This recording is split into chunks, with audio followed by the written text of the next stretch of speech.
বিসমিল্লাহির রহমানির রহিম। আউযু বিল্লাহি মিনাশ শাইতানির রাজিম। বিসমিল্লাহির রহমানির রহিম। হে জগতবাসী, আজ আমি শামীম আলী চিশতি আপনাদের সামনে একটি আলোচনা নিয়ে আসলাম। সে আলোচনাটি হবে কোরআন নিয়ে।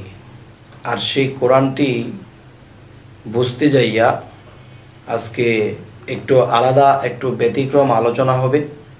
তবে দয়া করে একটু ধৈর্যের সাথে একটু শুনবেন। যে একটি বিষয় হলো, আল্লাহ কোরআনে যা কিছু বলেছেন যে আল্লাহ এক, আল্লাহর বাক্য এক, আর আল্লাহ কোরআনকেও একভাবেই পাঠিয়েছেন।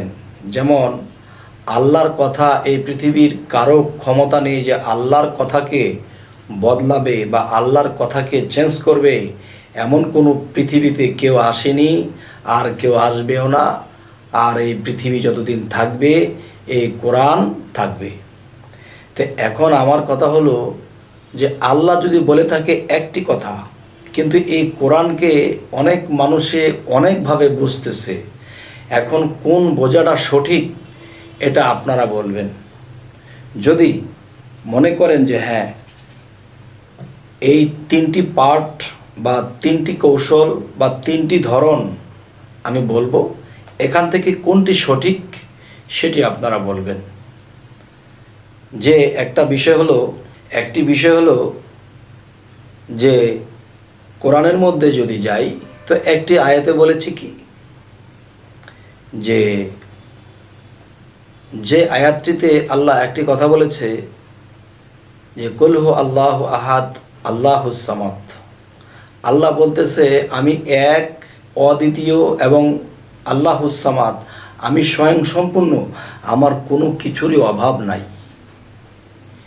আচ্ছা, তাহলে দেখা গেছে এক একটা আয়াত আল্লাহ এত শক্ত খুঁটি দিয়ে তৈরি করেছেন, এই খুঁটি লাড়ানোর মতো ক্ষমতা কারণেই এই কোরআনগুলোকে মানুষ এক একজনে এক একভাবে এক এক মতে বুঝতেছে। যেমন সেটি হলো যে তিনটা ভাগে মানুষ কোরআনকে বুঝতেছে। কার বোঝাটা সঠিক আর কার বোঝাটা সঠিক না এটা আপনারা বলবেন।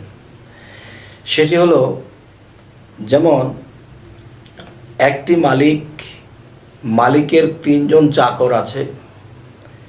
এখন একজন চাকর এসে বলতেছে যে মালিক, গোয়ালের মধ্যে যে গরুটা, বাছুরটা যে আছে, এটাকে জবাই করব।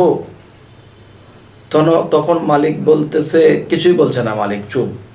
আরেকজন আসছে, জাংলার মধ্যে যে লাউটা, এটা কি কেটে আনবো? আরেকজন আসছে, বলতেছে মালিক আপনার নাতির যে চুল বড় হয়ে গেছে, এখন এই চুল কি কাটাবো? তখন তিনজন যখন পাশাপাশি এসে জিজ্ঞাসা করলো, মালিক চুপ। কিছুক্ষণ পরে বুঝলো, কিছুক্ষণ পরে যখন মালিক উত্তর করলো, বলল যে বড় হোক। তখন একজন ভাবলো যে গোয়ালের গরুটা আরেকটু বড় হোক।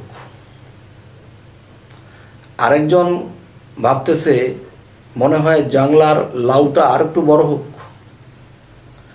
আরেকজন ভাবলো মনে হয় মালিকের নাতির মাথার চুলগুলো আরেকটু বড় হোক, পরে কাটবে। তো নিজে নিজে বুঝে তারা যার যার কাজে চলে গেছে। এখন এই তিনজনের মধ্যে কাকে বলেছে বড় হোক,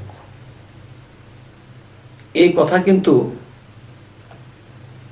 প্রকাশ হলো না। তখন বড় হোক শব্দটি যখন চাকররা শুনতে পারলো, তখন তারা যার যার কাজে চলে গেছে। তারা এগুলো আর কিছুই করলো না। তখন মালিকের বাড়িতে মেহমান আসবে। এখন বলতেছে কই গরুর মাংস কই? বলতেছে যে আমার নাতির চুল এখনো বড় রইল কেন, আমি না কাটতে বলেছিলাম। তখন বলল মালিক আপনি না বলেছেন বড় হোক। তখন মালিক কাকে বলেছে বড় হোক, যে এক কথায় তিনজন বিদায় হলো? তবে এই পৃথিবীতে মানুষ এই 30 পারা কোরআনটাকে বুঝতেছে, পড়তেছে, বুঝতেছে। এখন এই তিনজনের মধ্যে কাকে বলেছে মালিক যে বড় হোক? এখন তারা কিন্তু কেউ শিওর না যে আমাকে বলছে, সে বলতেছে আমাকে বলছে, সে বলতেছে আমাকে বলছে। আসলে মালিক কাকে বলছে যে বড় হোক? এই তিনজনের মধ্যে এক কথায় কি তিনজনকেই মালিক বিদায় করলেন, নাকি প্রথম যিনি বলেছিল তাকে বললেন? এটা কিন্তু শিওর রইল না। তাহলে এখানে শিওর যে উত্তরটা সেটা কি হবে? আসলে মালিক এই তিনজনের মধ্যে কাকে বলেছে? যদি বলা হয় যে না, তিনজনকেই এক কথায় বিদায় করা হয়েছে, তাহলে মালিক কেন বলল যে আমার বাড়িতে যে মেহমান আসলো গরুর মাংস কই? তাহলে এই কথা তিনি বললেন কেন? তাহলে তিনজন যদি বিদায় হইতো তাহলে ওনাকে এই কথা বললো কেন? নাতির চুল এখনো বড় কেন, কাটা হলো না কেন? তাহলে এই পৃথিবীতে মানুষ কয়েকটা ভাগে কোরআনকে বুঝতেছে। আমি 3টা ভাগ তুলে ধরেছি। মূলত মালিক কাকে বলেছে এবং কারা এটা ভেবে নিয়েছে, ধরে নিয়েছে। তো আজকের যে আলোচনা, যে কোরআনের মধ্যে আল্লাহ মূলত কি বোঝাইতে চাইছে, যে একটি কথাকে 3টা স্তরের মানুষ 3 রকম বুঝতেছে। আসলে কার বোঝাটা সঠিক, এটা আপনাদের কাছে আমার বলা রইল। আপনারা অবশ্যই এই কথার ফয়সালাটা আমাকে কমেন্টে জানাবেন যে আসলে বিষয়টি কি। হে জগতবাসী, আজ আমি কেন এই কথাটি আজকে তুললাম? তো যেমন এই কোরআন শরীফটা হযরত মুহাম্মদ সাল্লাল্লাহু আলাইহি ওয়াসাল্লামের কাছে ওহীর মাধ্যমে নাজিল হয়েছিল। এখন ওহীর মাধ্যমে এই কোরআন নাজিল হয়েছে। এখন ওহী বোঝার শক্তি যাদের নাই, তারা কিন্তু এই কোরআনটাকে আনুমানিক বুঝে নেবে, আর আনুমানিক জিনিসটা ফল্ট হবে। যেমন আল্লাহর সাথে হট কানেকশন ছিল হযরত মুহাম্মদ সাল্লাল্লাহু আলাইহি ওয়াসাল্লামের সাথে। তখন দেখা যায় যে কোনো একটা সমস্যা হলে আল্লাহর কাছে ফরিয়াদ করতেন, তখন জিবরাইলের দ্বারা খবর পাইতেন। তো এখন একদল আছে, তারা বলতেছে যে এখন ওহীর দরজা বন্ধ। ওহী শব্দের অর্থ কি? খবর। তাহলে আল্লাহর তরফ থেকে খবর বন্ধ। তাহলে এই খবরাখবর কে আনতো? নবীজির কাছে ওহীর মাধ্যমে খবরাখবর কে আনতো? জিবরাইল আনতো। হযরত মুহাম্মদ সাল্লাল্লাহু আলাইহি সাল্লাম তিনি নবুয়ত খতম দিয়ে চলে গেছেন। মুহাম্মদ সাল্লাল্লাহু আলাইহি সাল্লাম বলে গেছেন যে আমাকে দিয়ে নবুয়ত খতম। তাহলে হযরত মুহাম্মদ সাল্লাল্লাহু আলাইহি সাল্লাম তিনি আল্লাহর দোস্ত, বন্ধু। তবে এই পৃথিবীতে অলি শব্দের অর্থ আসছে বন্ধু। এই পৃথিবীতে অলিয়া উলিয়া যাহারা আছে তারাও তো আল্লাহর বন্ধু। হয়তো হযরত মুহাম্মদ সাল্লাল্লাহু আলাইহি সাল্লাম বড় বন্ধু, আর অলিয়া উলিয়া যাহারা আছে তারা ছোটোখাটো বন্ধু। ছোটোখাটো বন্ধু হলেও তো বন্ধু। তো আজকে যে আলোচনাটি করতেছি, এই আলোচনাটির মূল বিষয় হলো যে যদি বলা হয় যে ওহীর দরজা বন্ধ হয়ে গেছে, তাহলে ওহী কে আনতো? জিবরাইল আলাইহিস সালাম আনতো। এখন জিবরাইল কি বন্ধ হয়ে গেছে? জিবরাইল কি মারা গেছে? না, মারা যায়নি। তাহলে এই জিবরাইল এখন কোথায়? জিবরাইলকে কি আল্লাহ আসমানে বসাইয়া খাওয়াইতেছে? না, তাও না। তাহলে সে কি করতেছে? সে এখনো পর্যন্ত সেই অলিয়া উলিয়া আল্লাহর যারা বন্ধু, তাদের কাছে এখনো পর্যন্ত সেই ওহী, সেই খবর আনতেছে।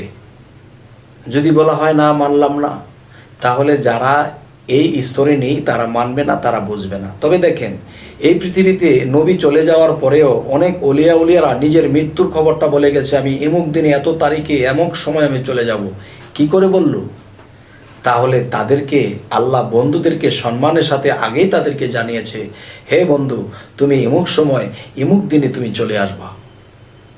তখন এই খবরটা জিবরাইলের মাধ্যমে যখন পায়, তখন এই জগৎকে সে হাসি মুখে জানায়, আমার সময় হয়ে গেছে, আমি চলে যাব। এবং যেদিনের কথা বলে যায় সেদিনই সে চলে যায়। এরকম অলিয়া উলিয়াদের জীবনে বহু খবর পাওয়া গেছে এবং সঠিক হয়েছে। তাহলে বোঝা গেল জিবরাইল এখনও আল্লাহর ডিউটি করে এবং অলিদের মাধ্যমে এখনও খবরাখবর আনে। আর এই কথাটা যারা মানে সে তো কোনো বিশৃঙ্খলাই করবে না, আর যারা না জানে বা না মানে তারাই একমাত্র বিশৃঙ্খল করতে পারে। তবে যদি বলা হয় জিব্রাইল কি মারা গেছে, না, জিব্রাইল মারা যায়নি, আল্লাহর ডিউটি সে এখনো করে। যাই হোক, আজকের এই আলোচনাটার মাধ্যমে আপনাদের কাছে আমি যেটা জানতে চেয়েছি যে কোরআনকে বহু ভাগে মানুষে বুঝতেছে, কিন্তু মূলত 3টা ভাগ আমি বোঝানো হলো, আপনাদের সামনে তুলে ধরা হলো। এখন আপনারা বলবেন যে এই 3টা ভাগের মধ্যে, এই 3 জনের মধ্যে কাকে বলা হয়েছে যে বড় হোক। হে জগতবাসী, আজ এ পর্যন্তই রাখলাম। সকলেই ভালো থাকবেন, এবং আমাদের চ্যানেলটি যদি আপনাদের ভালো লাগে অবশ্যই সাবস্ক্রাইব করবেন, এবং পরবর্তী ভিডিওগুলো আপনারা পেয়ে যাবেন। তো আজ এ বলেই রাখছি। আল্লাহ হাফিজ।